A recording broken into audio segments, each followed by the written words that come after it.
ओम शांति। आज 9 अप्रैल 2023 है और प्यारे बाबा के आज अव्यक्त रूप से चले हुए मधुर महावाक्यों को स्पष्ट करेंगी आदरणीय आशा दीदी।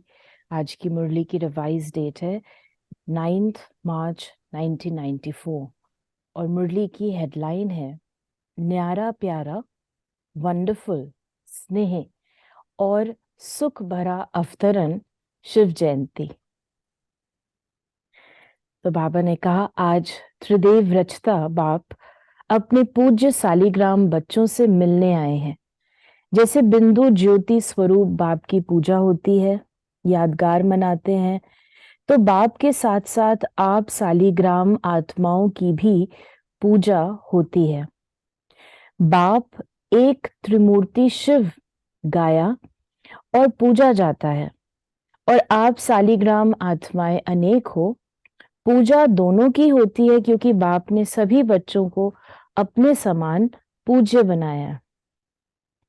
तो बाबा ने पूछा, कभी भी सालिग्राम को देखते हो तो क्या अनुभव करते हो ये हम ही है, ऐसा लगता है? बाबा हम बच्चों को जैसे कोई चीज पिता को उपलब्ध होती है तो बच्चों को कहता है अरे ये तुम्हारी है, तुम्हारे लिए है। ऐसे बाबा हम बच्चों को बता रहे हैं कि शिव जयंती जो मनाई जाती है वो केवल मेरी ही जयंती नहीं है, परंतु साथ साथ तुम बच्चों की भी है। और बाबा याद करा रहे हैं कि डबल पूज्य तुम बनते हो। और सालिग्राम जो रखे जाते हैं उनकी भी तो पूजा होती है। जहाँ शिवलिंग की पूजा होती है वहां साथ साथ शालिग्रामों की भी होती है। तो बाबा ने कहा कि बाप से ज्यादा डबल रूप की पूजा के अधिकारी आत्माएं आप हो।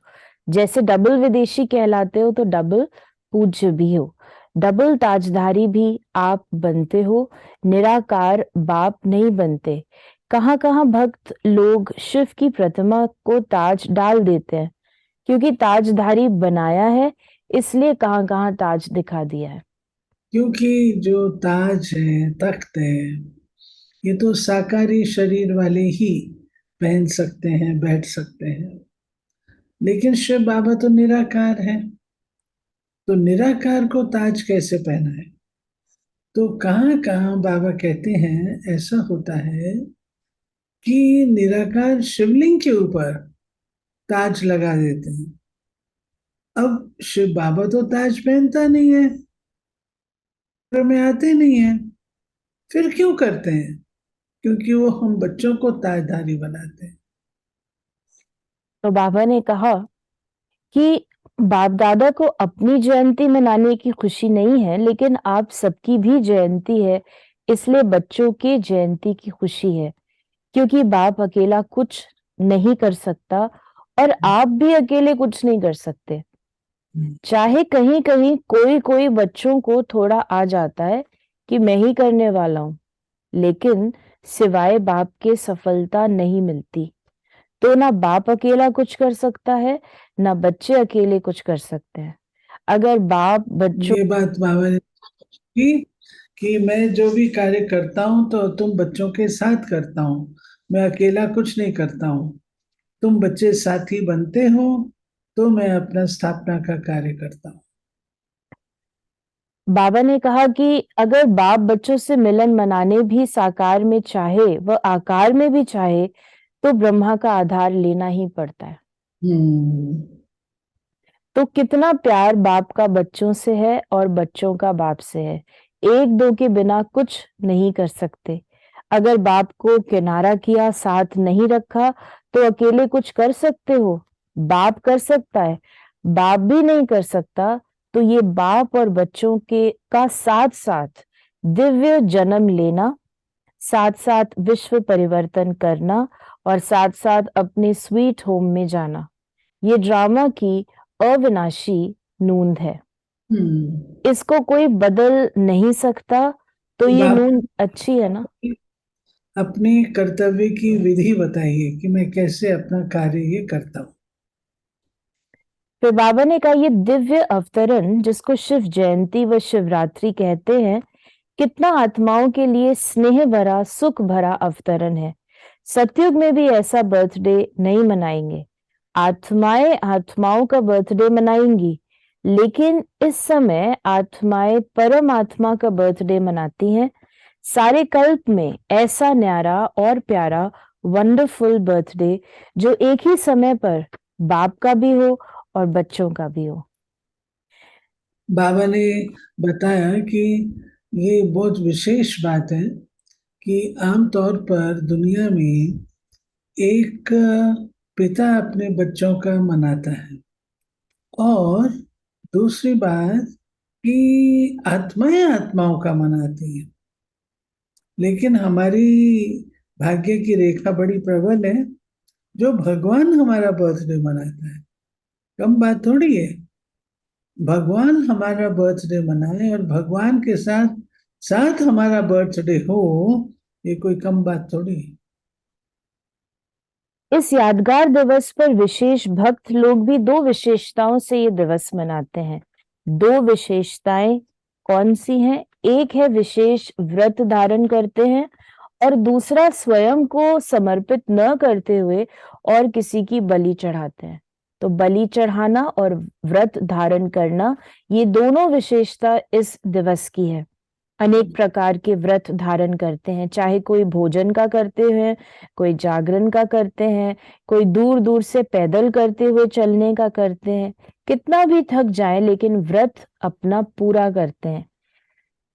तो बाबा ने कहा, तो ये यादगार किससे कॉपी किया है? कॉपी की आपका है ब्राह्मण जीवन का व्रत, और भक्तों का है एक दिन का व्रत। फिर बाबा ने कहा कि ये जो व्रत की बात है, माने का भक्तों का है एक दिन का, लेकिन आप बच्चों का है पूरा संगम का। जब हम बाबा के बन जाते हैं तो बाबा हमें अपने अम, परिवार में सम्मिलित करने के लिए हम बच्चों से प्रतिज्ञा अथवा व्रत मांगते हैं। तो वो व्रत हमारा पूरा संगम चलता है, उनका केवल एक दिन का चलता है वो, क्योंकि वो तो टेम्परेरी चीजों का होता है, ये नहीं खाना वो नहीं खाना। लेकिन हमारा तो पूरा व्यर्थ जो है, उससे हमको विजय प्राप्त करनी है, इसलिए पूरा संगम हमारा व्रत चलता है। तो बाबा ने एग्जाम्पल दिया कि सदा अज्ञान नींद से जागरण का व्रत लिया ना, कि थोड़ा थोड़ा नींद करेंगे, ये व्रत लिया। फिर बाबा ने कहा और सबने भी शुद्ध भोजन का व्रत लिया। इसलिए भक्त लोग भी कुछ भी हो जाए, चाहे बीमार भी हो जाते हैं, तो भी अन्न का व्रत तो तोड़ेंगे नहीं। फिर बाबा ने बाबा ने बोला डबल विदेशी सभी पास हो गए, और भारत वाले तो पास हैं ही। भारत वालों को फिर भी सहज है। फिर बाबा ने हमें कहा कि पहले तो मुश्किल शब्द संकल्प में भी नहीं लाएंगे, ये व्रत लेने के लिए तैयार हो। बाप दादा ने देखा कि जब संकल्प में दृढ़ता नहीं, तब तक सफलता नहीं होती। संकल्प होता है लेकिन दृढ़ नहीं होता तो कमजोरी आती है। बहुत करके कमजोरी के यही शब्द कहते हैं कि क्या करें, वॉट। तो अभी वॉट नहीं कहना, वॉट के बजाय बाबा ने क्या कहा, फ्लाई, उड़ना। तो जब भी वॉट शब्द आए तो ब्राह्मण डिक्शनरी में वॉट के बजाय फ्लाई शब्द है। फिर दूसरा बाबा ने कहा वाई, तो वाई को क्या करेंगे, बाय बाय। फिर बाबा ने कहा सदा के लिए बाय बाय करेंगे या थोड़े टाइम के लिए। और तीसरा शब्द है हाउ, हाउ नहीं, नो, ऐसे जानते हैं, कैसे नहीं, नो अर्थात जानने वाला। हाउ की जगह बाबा ने कहा नो। जब त्रिकालदर्शी बन जाएंगे, जानने वाले बन जाएंगे, तो फिर हाउ कहेंगे क्या? हाउ कहना माना हवा आना। तो इस देखिए, प्रकार बाबा ने तीन शब्दों के ऑल्टरनेटिव्स दिए। ये बाबा ने रमणीकता से समझाया है कि कई बार हमारे डबल विदेशी डाउट करते हैं, क्योंकि भिन्न संस्कृति के हैं ना, तो डाउट भी कर लेते हैं कि what why how. How can this happen, ये कैसे हो सकता है, ये क्या है, why why should we do it. तो वो सब बाबा कहते हैं वो सब आपके खत्म हो जाते हैं। फिर बाबा ने हम बच्चों को कहा कि अगर आप मास्टर सर्वशक्तिवान नहीं कर सकेंगे तो और कौन करेगा? कोई और पैदा होने वाले हैं या आप ही हो? माला के मणके आपको ही बनना है या औरों का इंतजार कर रहे हो? फर्स्ट डिवीजन में आना है ना कि सेकंड भी चलेगा? तो ये दृढ़ संकल्प अर्थात व्रत लो कि जब तक जीना है तब तक खुश रहना है, और जो खुश रहेगा वो खुशी की मिठाई बांटता रहेगा। उस मिठाई से तो सिर्फ मुख मीठा होता है और इससे मन तन दिल सब खुश हो जाता है। तो ये मीठा बांटना है। और गीत सदा क्या गाते हो? मीठा बाबा, प्यारा बाबा, मेरा बाबा, यही गीत गाते हो ना? सदा ये गीत ऑटोमेटिक बजता रहे। ऐसे नहीं खेल खत्म हो जाए तो गीत खत्म हो जाए, बैटरी स्लो हो जाए। जब बैटरी स्लो होती है तो पता है कैसे गीत गाते हो, सबको अनुभव है। फिर क्या होता है? तो बाबा ने कहा मेरा है तो बाबा, तो आ जाता है। सिर्फ मेरा बाबा नहीं कहेंगे, मेरा है तो बाबा मिक्स हो जाता है। बैटरी स्लो हो जाती है तो आवाज स्लो हो जाती है और इसमें तो शब्द ऐड हो जाता है।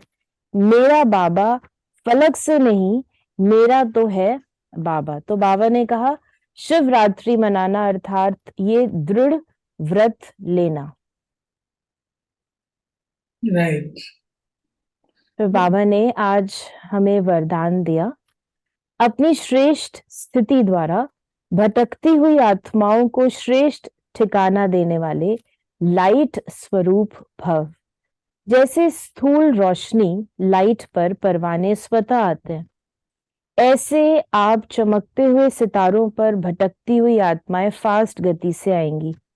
इसलिए इसके लिए अभ्यास करो हर एक के मस्तक पर सदा चमकते हुए सितारे को देखने का। शरीरों को देखते भी न देखो, सदा नजर चमकते हुए सितारे तरफ जाए। जब ऐसी रूहानी नजर नेचुरल हो जाएगी तो आपकी इस श्रेष्ठ स्थिति द्वारा भटकती हुई आत्माओं को यथार्थ ठिकाना मिल जाएगा। और बाबा ने आज हमें स्लोगन दिया है, सेवा के महत्व को जान कोई ना कोई सेवा में बिजी रहने वाले ऑल राउंड सेवाधारी हैं। सेवा के महत्व को जान कोई ना कोई सेवा में बिजी रहने वाले ही ऑल राउंड सेवाधारी हैं। बाबा हम बच्चों को सेवा का महत्व बताते हैं और जो बच्चे सेवा का महत्व जानते हैं वो अपने को सदा सेवा पे तत्पर भी रखते हैं। तो ये थे बाबा के आज के मधुर महावाक्यों का स्पष्टीकरण। यदि आपके मन में कोई सवाल है तो मैसेज या व्हाट्सएप मैसेज करें 8826599309 पर। ओम शांति।